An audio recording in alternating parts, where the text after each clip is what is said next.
এ চিত্র প্রমত্তা পদ্মার বুকে বালু উত্তোলনের মহাযজ্ঞের। অবৈধ বালু উত্তোলন আর আধিপত্য বিস্তারে সন্ত্রাসী বাহিনীগুলোর অস্ত্রের মহড়া এখানে নিত্যদিনের ব্যাপার হয়ে দাঁড়িয়েছে।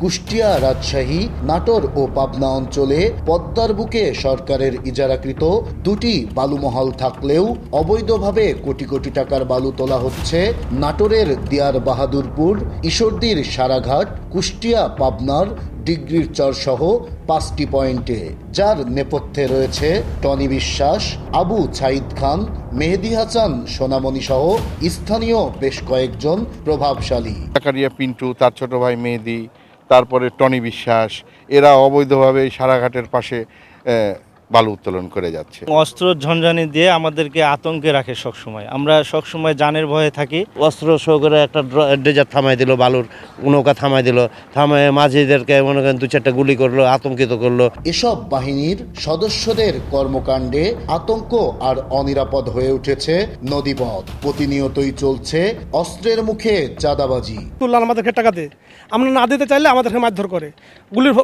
গুলির ভয় দেখায়। আমাদের এক মাঝিকে ধরে মারকে সেদেরকে হাত পা ভেঙে দিয়েছে। টাকা দিতে দেরি হলেই কথা ছাড়াই গুলি চালায়, গোটা চর এরা দখল করে রেখেছে। আমাদেরকে স্পিড বোটলে তেরে ধরে বিভিন্ন কথা অস্ত্র দেখায়, গুলি করে। আমরা চাঁদা দিয়ে আমাদেরকে বাড়াতে হয় এখান থেকে। এসব বিষয় নিয়ে অভিযুক্তদের সাথে বারবার যোগাযোগের চেষ্টা করেও তাদের পাওয়া যায়নি। মোবাইল ফোনও পাওয়া যায় বন্ধ।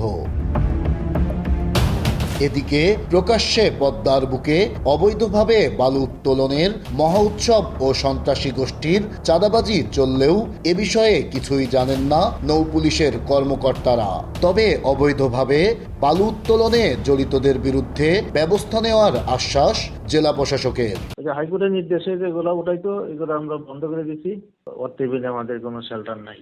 আমাদের আইন শৃঙ্খলা নদীতে সবসময় টহল ডিউটি আছে। অবৈধভাবে বালু উত্তোলন করা না হয় সে বিষয়ে জেলা প্রশাসন কুষ্টিয়া কার্যকরী ব্যবস্থা গ্রহণ করবে। অপরাধীদের দৌরাত্ম্য বন্ধে জড়িতদের দ্রুত আইনের আওতায় আনা সহ প্রশাসনের নজরদারি বৃদ্ধির তাগিদ স্থানীয়দের।